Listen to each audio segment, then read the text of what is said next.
For this video, we will be tackling Zen Buddhism and their correlations to the belief system of existentialism.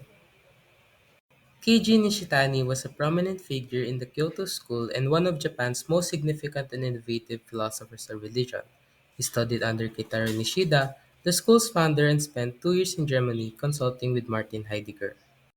His notable work, Religion and Nothingness, is considered a classic in modern cross-cultural philosophical inquiry and a significant 20th century text in the philosophy of religion. Nishitani's Religion and Nothingness comprises six thematically related essays that are woven together in order to explore how nothingness is conceived in both Eastern and Western traditions of philosophy.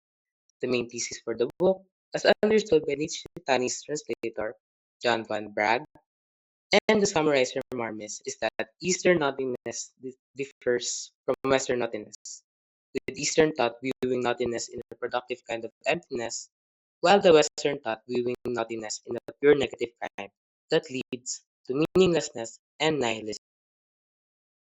Nishitani argues that there are two types of nothingness, and while nihility sees reality as meaningless, it actually comes from a deeper emptiness called sunyata.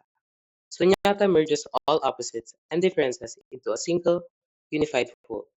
If we understand sunyata, we can see it as the true, positive foundation of everything. Sunyata is the real nature of reality.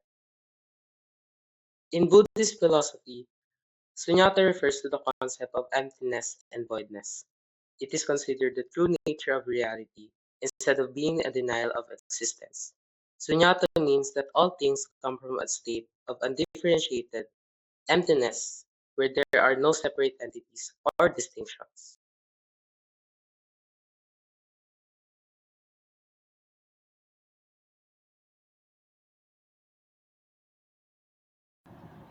Moving on, before we continue to the point of our video, we must identify what exactly is existentialism and Zen Buddhism.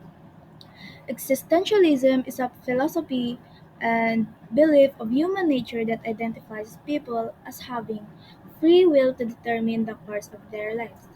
It emphasizes the individual responsibility to create meaning rather than relying on a higher power or religion to determine what is important, valuable, and morally right.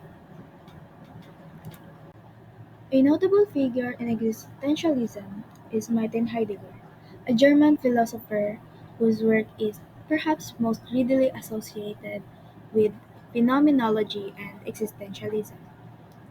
His ideas have exerted a seminal influence on the development of contemporary European philosophy. Meanwhile, Zen Buddhism is a Mahayana Buddhist tradition that emphasizes simplicity, present moment awareness, non duality, non conceptual understanding, and Zazen meditation, the tradition's most important practice. Focusing less on scripture and sutra study than other traditions, Zen places is a great importance on the cultivation of mental clarity through meditation and to support of a teacher, also known as a Zen master or sensei. With this in mind, how can Zen Buddhism and existentialism be applied together? In this video, we will find similarities that Like can be all schools found of from both Buddhism, Zen Zen begins with and an understanding existentialism that as human it beings brings suffer, out their and it offers possible a solution to correlations this and suffering through applications. recognizing the interconnectedness of all beings and learning to live in a way that aligns with this truth. This ultimately contradicts with traditional Buddhist ways, for letting go of oneself and desires is how one would traditionally attain nirvana or enlightenment. It was also in one of their principles wherein one must accept that painful things can happen. From this, Zen Buddhism and existentialism both embrace the idea that suffering is a part of our existence naturally, and it incites personal growth and self understanding, which guides us to a more meaningful existence. Zen Buddhism allows others to have an opening to their experiences and their true nature as they emphasize living authentically, something that existentialism finds important in.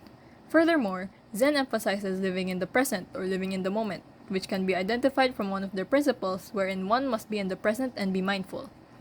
Kensho is most often described as an opening experience in which an individual suddenly awakens to the true nature of the self and has a personal realization of sunyata, or emptiness, a concept central to Buddhist philosophy. In existentialism, personal realization is essential for living authentically, as it allows individuals to discover their true nature, and this is akin to Zen Buddhism's Kensho.